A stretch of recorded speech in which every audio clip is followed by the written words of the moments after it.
الحمد لله رب العالمين الرحمن الرحيم مالك يوم الدين إياك نعبد وإياك نستعين اهدنا الصراط المستقيم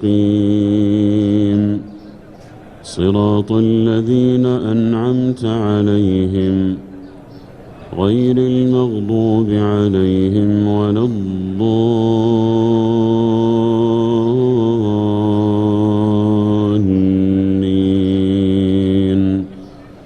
آمين.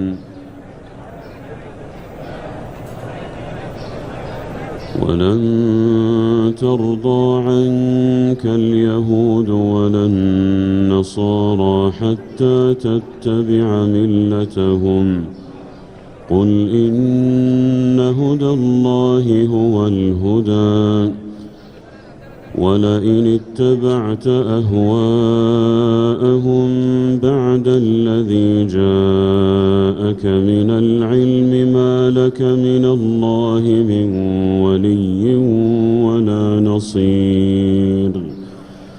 الذين آتيناهم الكتاب يتلونه حق تلاوته أولئك يؤمنون به ومن يكفر به فأولئك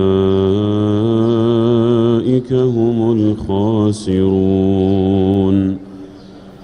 يا بني إسرائيل اذكروا نعمتي التي أنعمت عليكم وأني فضلتكم على العالمين.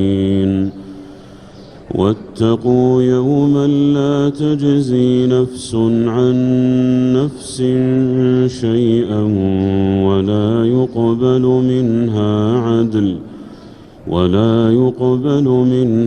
عدل ولا تنفعها شفاعة ولا هم ينصرون. وإذ ابتلى إبراهيم ربه بكلمات فأتمهن قال إني جاعلك للناس إماما قال ومن ذريتي قال لا ينال عهد الظالمين. وإذ جعلنا البيت مثابة للناس وأمنا واتخذوا من مقام إبراهيم مصلى وعهدنا إلى إبراهيم وإسماعيل أن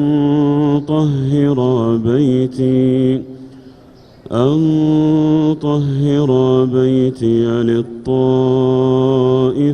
والعاكفين والركع السجود. وإذ قال إبراهيم رب اجعل هذا بلدا آمنا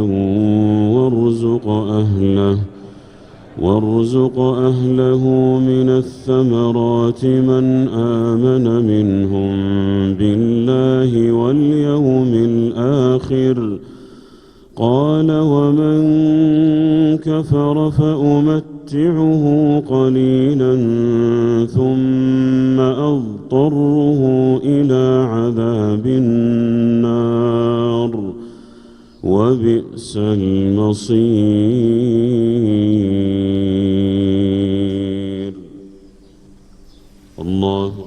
الله أكبر.